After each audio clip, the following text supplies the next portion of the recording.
In today's video, I'm going to teach you Photoshop Tips 2025, how to improve icon image quality.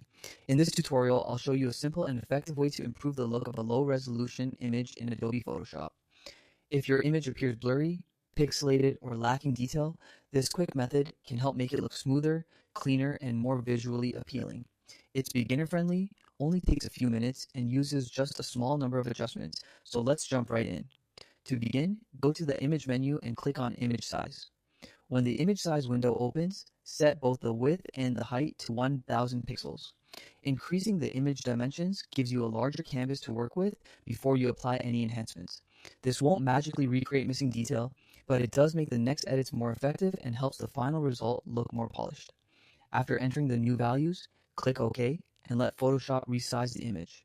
Next, go to the Filter menu, hover over Blur, and choose Gaussian Blur. You'll see a dialog box with a radius slider. This controls how much blur is added to the image. Move the slider slowly while watching the preview carefully. The goal here is not to make the image look obviously blurred. Instead, you're using a very controlled amount of blur to soften jagged pixels and reduce rough noise that often shows up in low-quality graphics. Take a moment to adjust it until the image starts to look smoother and the pixelation becomes less distracting. Once you're happy with it, click OK to apply the effect. Now it's time to improve the overall brightness and contrast.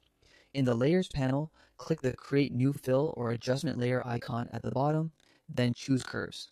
This adds a non-destructive adjustment layer, which means you can enhance the image without permanently changing the original. In the Curves Properties panel, gently drag the right side of the curve upward, or make small adjustments until the image looks brighter, cleaner, and more balanced overall. Try to keep your changes subtle because small adjustments usually give the most natural looking result. Continue fine-tuning until the image looks the way you want. And that's it. By resizing the image, applying a gentle Gaussian blur, and making a few simple curves adjustments, you can noticeably improve the appearance of a low-quality image. While this method can't restore detail that was never captured, it can make the image look much smoother and easier on the eyes. Keep practicing with these tools, and over time you'll get faster and more confident in Photoshop. Thanks for watching, and I'll see you in the next tutorial.